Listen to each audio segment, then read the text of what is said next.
পড়াশোনা খুব ডিস্টার্ব হয়েছে, একবার এখানে একবার ওখানে, কখনো বাংলা কখনো হিন্দি, আচ্ছা এই করে ছোটবেলাটা খুব ডিস্টার্ব হয়েছে। দেখো, আমি চ্যালেঞ্জ নিতে চাইনি, কিন্তু এসছিল প্রচুর, কারণ আমার ভালো ভালো রোল অনেকে কেড়ে নিয়েছিল। আমি কোনোদিন জীবনে ব্র্যান্ড শুনিনি, আমি হা করে শুনছি। আমাকে ওই রকম অবস্থায় দেখে ডিরেক্টর বলছে, খুকি তুমি একটা রোল করে দেবে। উত্তম কুমারের সঙ্গে আলাপ আমার ওই বিপাশার সেটেই হয়েছিল, উনি নিজেই আলাপ টালাপ করলেন। তারপরে দেয়া নেওয়ার সময় সব থেকে বেশি মানে সুচিত্রা সেনের সঙ্গে ওই দ্বীপ জেলে যাই করেছিলাম, ওনাকে আমাকে একটু অহংকারী মনে হতো, জন্মনন্দী বৌদির চরিত্রটা আমি করলাম। মানে এত আমার ভালো লেগেছিল যে আমি চেষ্টাও করিনি, উনি নিজেই আমাকে ডেকে নিয়ে এসে কাজ দিয়েছিলেন।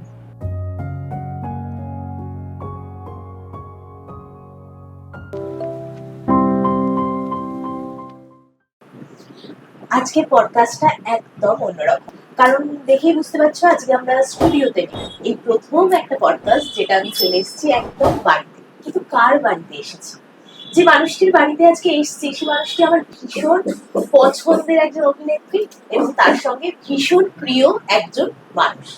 আজকে এসেছি লিলিদির বাড়িতে, লিলি চক্রবর্তী। দিদি, প্রথমে বলবো থ্যাংক ইউ, বলবো না, মানে অনেক অনেক ভালোবাসা যে আমি একবার তোমাকে জাস্ট ফোন করেছি এসো, এবং সত্যি কথা এটা আমার একটা নতুন শুরু, এবং সেই শুরুতে তুমি এইভাবে আমাকে একটা সাপোর্ট দিলে, সেটা আমার কাছে মানে অনেক বড় পাওনা। বুঝতেই পারছো আজকে আড্ডাটা দারুণ জমবে। কেমন আছো তুমি সেটা বলো। ভালো আছি। তোমার সঙ্গে অনেকদিন পর দেখা হলো। আমরা যখন বৃদ্ধাশ্রমে একসাথে কাজ করেছিলাম সেই সময় তোমার সাথে দেখা হয়েছিল, এবং খুব ভালো একটা এক্সপিরিয়েন্স ছিল তোমার সাথে আমার কাজে। দিদি, আজকে একটু তো গল্প করতে এসেছি তোমার সাথে, তো তোমার ছোটবেলাটা নিয়ে একটু শুনতে চাই। কেমন কেটেছিল তোমার ছোটবেলা, কিভাবে কেটেছিল? ছোটবেলাটা আমার, আমি কলকাতায় ছিলাম না। হ্যাঁ জানি। আমার জন্মের পর ঢাকাতে জন্ম হয়েছিল, বিক্রমপুর। তো সেখান থেকে 5 বছর বয়সে আমরা সবাই চলে এসেছিলাম, আমার সব ভাই বোন সবাই চলে এসেছিলাম। 1 বছর কলকাতায় ছিলাম, 6 বছর অব্দি। তারপরে মধ্যপ্রদেশে চলে গিয়েছিলাম। মধ্যপ্রদেশে আমার বড় মামা থাকতেন, উনি ওখানকার ওই শাওয়ালেস কোম্পানির মানে কোল মাইন্স আছে ওখানে, সেখানকার চিফ সার্ভেয়ার ছিলেন। তো আমরা এখানে এসে থাকার জায়গাটাকে খুব অসুবিধা হচ্ছিল, ওখানে তো বড় ব্যবসা ছিল বাবার, সব নষ্ট হয়ে গেল। তো চলে আসার পর বড় মামা বললেন, তোমরা এখানে চলে এসো, এখানে ব্যবস্থা করে দিচ্ছি। আমরা মধ্যপ্রদেশে ছিল, তখন 6 বছর বয়স।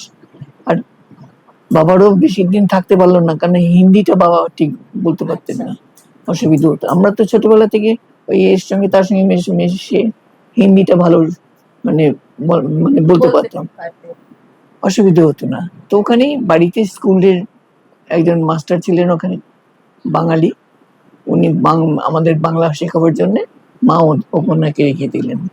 মাস্টারমশাইয়ের কাছে আমরা বাংলা শিখতাম। আর আশেপাশে স্কুল খুব অনেক অনেক দূরে, আজ থেকে প্রায় এই কত 50 বছর আগের কথা বলছি, 50 কি তারও বেশি, 55 বছর। তো তখন তো মানে মধ্যপ্রদেশে ওইসব জায়গায় মানে কলিয়ারি মাইন্স এরিয়া আর কি। তো সেখানে ওই হিন্দুস্তানিদের স্কুল আছে ছোটখাটো, তাইতেই ভর্তি করে দিলেন মা আমাদের। আমরা যারা যারা একটু বড় বড় ছিলাম, আমার ভাই আর মেয়ে, আমরা দুজন ভর্তি হয়ে গেলাম। তো ওখানে পড়াশোনা করতাম। তারপরে কিছুদিনের জন্য একটু বড় হওয়ার পর আমার ছোট মামা কলকাতায় নিয়ে এলেন, উনি বেলুড়ে থাকতেন। এসে আমাকে নিয়ে এলেন সঙ্গে করে, এসে আমাকে একটা স্কুলে ভর্তি করে দিলেন। ওখানে বাড়ির সামনে একটা স্কুল ছিল। পড়াশোনা খুব ডিস্টার্ব হয়েছে, একবার এখানে একবার ওখানে, কখনো বাংলা কখনো হিন্দি, এই করে ছোটবেলাটা খুব ডিস্টার্ব হয়েছে। পড়াশোনায় কেমন ছিলে তুমি? পড়াশোনা ভালো ছিলাম, আমার ভাইটাই সবাই খুব পড়াশোনায় ভালো ছিল। তো ওই করতে করতে বড় হলাম, তারপরে আবার কলকাতা, আবার মধ্যপ্রদেশে চলে গেলাম। এখানে ঠিক সুবিধে হলো না। তো মধ্যপ্রদেশে গিয়ে একটা স্কুলে, পেঞ্চুয়ালি হাই স্কুল ছিল একটা, তো সেখানে ভর্তি হলাম। সেখানে কোয়েড ছিল, তো ওখানে ভর্তি হলাম। ভর্তি হওয়ার পর ওখানে পড়াশোনা করতাম। এই করতে করতে বাবার ওখানে কিছু ব্যবসা করছিলেন। বাবা ওই হিন্দিটা বলতে পারতেন না বলে অসুবিধা হচ্ছিল। আবার বাবা কলকাতায় চলে এলেন, কিন্তু মা আমাদের নিয়ে খুব ওখানে থেকে গেলেন, যে পড়াশোনার ডিস্টার্ব হচ্ছে কেন। তো এরকম করতে করতে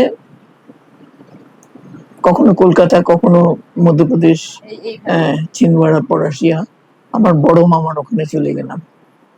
বড় মামা একটু 18 মাইল দূরে থাকতেন, উনি চিফ সার্ভেয়ার ছিলেন। উনি আমাকে, আমার ভাইকে নিয়ে বললে, তোমাদের ডিস্টার্ব হচ্ছে লেখাপড়ার, এখানে একটা বড় স্কুল আছে, ওই ওই কোয়েড স্কুল ছিল, সেখানে ভর্তি করে দিয়েছে আমাদেরকে। তো ওখানে পড়াশোনা করতাম। ওই মাঝে মাঝে কলকাতায় আসতাম, মা আমার ভাই বোনেদের নিয়ে কলকাতায় চলে এলেন। তোমরা ক ভাই বোন ছিলে? আমরা, আমার বাবার দুটো বিয়ে ছিল। দুটো বিয়ে বলতে আমার মেজো মাসি কি বাবা বিয়ে করেছিলেন। আচ্ছা মেজো মাসির 3টে ছেলে মেয়ে ছিল। আচ্ছা 3টে ছেলে মেয়ে হওয়ার পর মেজো মাসি মারা যান। আচ্ছা। তখন বাড়ির লোকেরা আমার মায়ের সাথে, হ্যাঁ তখনকার দিনে হতো আর কি, হ্যাঁ হ্যাঁ যে বাচ্চারা ভালো থাকবে বলে মেজো মাসির মারা যাওয়ার পর মায়ের সাথে বাবার বিয়ে দিয়ে দিয়েছিলেন। তা আমরা ছিলাম, আমরা তিন চার বোন, 4 বোন আর 3 ভাই ছিলাম আমরা আমরা। জয়েন্ট ফ্যামিলি একদম, হ্যাঁ। খুব মজা হতো এই ভাই বোনদের হ্যাঁ। একসাথে। এরকম কোনো স্মৃতি রয়েছে ভাই বোনদের সাথে মজার বা একটু দুষ্টুমির, ছোটবেলায় যেগুলো থাকে, যেখানে ভাই বোনরা কিছু দুষ্টুমি করেছো মা? সে তো হতোই, সেই কি আর এখন মনে আছে কখন কি হতো, মানে অনেক মজা হতো। তো ওইভাবে পড়াশোনা শেষ করেছি। শেষ করার পর কলকাতায় এসেছিলাম একটু কলেজে পড়বো টড়বো সেই হিসেব করে, কিন্তু এখানে আসার পর বাবা তখন সুবিধা করতে পারছিলেন না কিছু, এত বড় ব্যবসা ছিল বাবা, তো ওই ছোটখাটো করতে করতে ওইগুলো অনেক টাকা নষ্ট করে ফেলেছে। বাবার, মায়ের অত গয়না, আর মার খুব গয়নার শখ ছিল। মার আমাদেরকেও সব ছোটবেলায় গয়না পরিয়ে রাখতেন, সব গয়না টয়না সব নষ্ট করেছে বাবা ওই ব্যবসার জন্য, কিন্তু কিছুই করতে পারিনি। তারপরে আবার কিছুদিনের জন্য বড় মামার কাছে চলে গিয়েছিলাম। তারপরে কলকাতায় আসার পর আমার মেজদি ওই একটা ক্লাবে আর কি, তখনকার দিনে ক্লাবে খুব বড় বড় নাটক টাটক হতো। তো সেই একটা ক্লাবে, নবনাট্যম ক্লাবটার নাম ছিল, অনেকদিন আগেকার কথা, নামটা হয়তো ঠিক মতন বলতে পারছেন। একটা রিহার্সাল দিতে গিয়েছিলেন। ছোটবেলা থেকে আমারও খুব শখ ছিল একটু অভিনয় টভিনয় করার। মা ওই মধ্যপ্রদেশে বাঙালিদের যে কোনো অনুষ্ঠান, রবীন্দ্র জয়ন্তী, সরস্বতী পুজো, কালী পুজো, তাতে সব আমাদের ছোট ছোট ভাই বোনেদের দিয়ে নাটক টাটক করাতেন। মা খুব শখ ছিল সব, তো আমাদের দিয়ে নাটক করাতেন। তা আমার ওই জন্য অভিনয় করার একটা আলাদা ইয়ে ছিল, আর আমি মানে একটু বেশি করতাম বলে আমাকে মেন ক্যারেক্টার গুলো দিত মা। তা আমি একদিন মেজির সঙ্গে রিহার্সাল দেখতে গেলাম। আমি বললাম যে আমি একটা রিহার্সাল দেখতে যাবো তোর সঙ্গে, বলে চল। কিন্তু রিহার্সাল এত হাঁ করে দেখছি ব্ল্যান্ড ভার্স হচ্ছে, মেঘনাদ বধ কাব্য। আমি কোনোদিন জীবনে ব্ল্যান্ড ভার্স শুনিনি, আমি হাঁ করে শুনছি। আমাকে ওই রকম অবস্থায় দেখে ডিরেক্টর বলছে, খুকি তুমি একটা রোল করে দেবে? আমি হ্যাঁ করে দেবো। মেজদি আমাকে খুব বকলো, তুমি তো বাবাকে মাকে জিজ্ঞাসা করলে না, তুমি হ্যাঁ বলে দিলে। তাহলে করি না, তুমি তো করছো, তোমার সঙ্গে করি একটা। ওই রিহার্সাল দেখতে দেখতে একটা ছোট্ট রোল করেছিলাম ওই মেঘনাদ বধ কাব্যতে। তখন আমার কত 18 বছর বয়স এরকম হবে। নিয়ম করে মর্নিং শো হয়েছিল, সেখানে সব রোববারে মর্নিং শো হলে অফিস ক্লাবের লোকেরা খুব দেখতে আসতো। এসে অফিস ক্লাবে তখন অনেকেই অভিনয় করতো, মাধবীদি, তারপরে গীতাদি, এরা সব অভিনয়, ওদের ওখানেই আমার আলাপ হয়েছিল অফিস ক্লাবে গিয়ে। তখন অফিস ক্লাব থেকে আমাকে অফার দিল যে আমাদের অফিসের নাটক করবেন। আমি বললাম হ্যাঁ করবো। আমি ওই যে মেজদি করতো, তো মেজদি বললো তুমি তো আমাকে জিজ্ঞাসা করলে না, বাবাকে জিজ্ঞাসা করলে না, তুমি হ্যাঁ বলে দিলে। তুমি তো বাবাকে হেল্প করছো, আমিও করি বাবাকে হেল্প। বাবাকে বললাম যে তুমি ভাই বোনেদের লেখাপড়া শেখাও, আমি বাড়িতে যতটা পারি পড়াশোনা করব আর অভিনয়টা করি, তোমাকে হেল্প করবো। রাজি হয়ে গেছিল মানে সেই সময়? না, প্রথমে রাজি ছিল না, তারপরে মা বললো কিছু উপায় না দেখে আর কি রাজি হতে হয়েছে। অনেকগুলো অফার এসেছিল আমার নাটকের অফিস ক্লাবের। তুই অফিস ক্লাবে অভিনয় করতে করতে একটা অফিস ক্লাবে কনক মুখার্জির ভাই কুণাল মুখার্জি, সে একটা অফিসে আমি ডিরেকশন দিচ্ছিলেন। সে আমার অভিনয় দেখি বলে, খুকি একটা রোল করে দিবি বাবা আমার দাদার ছবিতে। ছবি শুনে তো আমি তো মানে আটকে উঠেছি, সিনেমা মানে সিনেমার পর্দায় আমি হাঁটবো, আমার কথা শুনতে পাবে লোকে? বলে হ্যাঁ। তাহলে হ্যাঁ করবো। তখন ওই ভানু পেলু লটারিতে একটা ছোট্ট রোল করেছিলাম আমি, একটা সিনের পার্ট। একটা scene ছিল। বা তারপরে সেখান থেকেই সব ক্যামেরাম্যান এটা সবাই দেখে বললো যে একটা বাচ্চা মেয়ে এসছে, অল্প বয়সের মেয়েটা কি মানে ভয় টয় পেলো না, কিরকম অভিনয় করে গেল, যা বললো তাই করে দিল। তো সেই থেকে আরো 5-6টা ছবি আমার হাতে চলে এলো। একটাতে ছবি বিশ্বাসের মেয়ে, একটাতে ওইরকমই আরো রঞ্জনা হিরোইন ছিল, আমি ওর বন্ধু বান্ধবী, আচ্ছা। এরকম রোল করতে করতে 5-6টা ছবি এসেছিল হাতে। তো সেই ছবি করতে করতে আরো অনেক ছবি চলে এলো। আর প্রথম যখন হিরোইন হিসেবে হিরোইন আমি খুব কম করেছি, আমি হ্যাঁ, বেশিরভাগ ক্যারেক্টার হ্যাঁ, রোল করেছি। এসেও- কিন্তু আমি ক্যারেক্টার রোল যেগুলো করেছি সেগুলো লোকের মনে দাগ কেটে গেছে। হ্যাঁ সেটাই তো একদম। মানে সেগুলি মানে বেছে বেছে নিয়েছি, জানি ক্যারেক্টার রোলে একটু বেশি অ্যাক্টিং করার স্কোপ থাকে। হিরোইনের কি একটু গাছের ডাল ধরে একটু গান করা, একটুখানি প্রেমের কথাবার্তা, হ্যাঁ, সেটাও তুমি করেছো তো। সেটাও করেছি হ্যাঁ, সেটাও তুমি কয়েকটা করেছো। ছবিতে। কয়েকটা আমি সেটাও তুমি করেছো। ওই ওই করতে করতে করেছি কয়েকটা ছবিতে। আর উত্তম কুমারের সাথে কাজের এক্সপিরিয়েন্সটা সেই সময় কি ছিল, মানে যে প্রথম যখন উত্তম কুমারের সাথে কাজ প্রথম আমি উত্তম কুমারকে দেখি বিপাশা ছবিতে। হ্যাঁ বিপাশাতে আমার সঙ্গে ওনার কিচ্ছু ছিল না, কিন্তু উনি সেটে এসেছিলেন। আচ্ছা আমি এমনিতে মধ্যপ্রদেশে ছিলাম, আমি অন্য কাউকে চিনতাম না, শুধু উত্তম কুমার সুচিত্রা সেনের নাম শুনেছিলাম। মানে দ্বীপ জেলে যেতে মিসেস সেন ছিলেন, কিন্তু আমার সঙ্গে কোনো সিন ছিল না, আমার সঙ্গে বসন্ত দাস সিন ছিল। আচ্ছা ওই একটা রাইট রাইট রাইট। বসন্ত দা একটা হ্যাঙ্গারের মধ্যে মানে আমাকে দেখতে পেয়েছিলেন, আমার সঙ্গে কথা বলছিলেন, এরকম একটা সিন ছিল। সেটা দেখেই মানিকদাকে অসিত সেনও বলেছিলেন যে তুমি এই মেয়েটাকে দেখতে পারো, খুব ভালো অভিনয় করে মেয়েটা। মানিকদা তখন আমাকে জনরণ্যতে নিয়েছিলেন। তো উত্তম কুমারের সাথে এর আলাদা উত্তম কুমারের সঙ্গে আলাপ আমার ওই বিপাশার সেটেই হয়েছিল, উনি নিজেই আলাপ টালাপ করলেন। তারপরে দেয়া নেওয়ার সময় সব থেকে বেশি মানে বেশি কাছাকাছি এসেছিলাম, তখন বেশি গল্প টল্প হতো। আর আমি খুব গল্প শুনতাম, উনি গল্প বলতেন আর আমরা বসে বসে গল্প শুনতাম। আমি বুড়োদার উত্তমদার গল্প করতেন, আর ওটা দিয়ে আমার বেশি স্কোপ ছিল ওনার সঙ্গে অভিনয় করার। তারপর আরো অনেকগুলো ছবি করেছি। আর সুচিত্রা সেনের সাথে সুচিত্রা সেনের সঙ্গে ওই দ্বীপ জেলে যাই করেছিলাম। তারপর আরেকটা ছবিতে করেছিলাম, কিন্তু সেরকম মানে ওনাকে আমাকে একটু অহংকারী মনে হতো, কম কথা বলতেন। কম কথা বলতেন, আর আমার নতুনদের তো খুব একটা পাত্তা দিতেন না।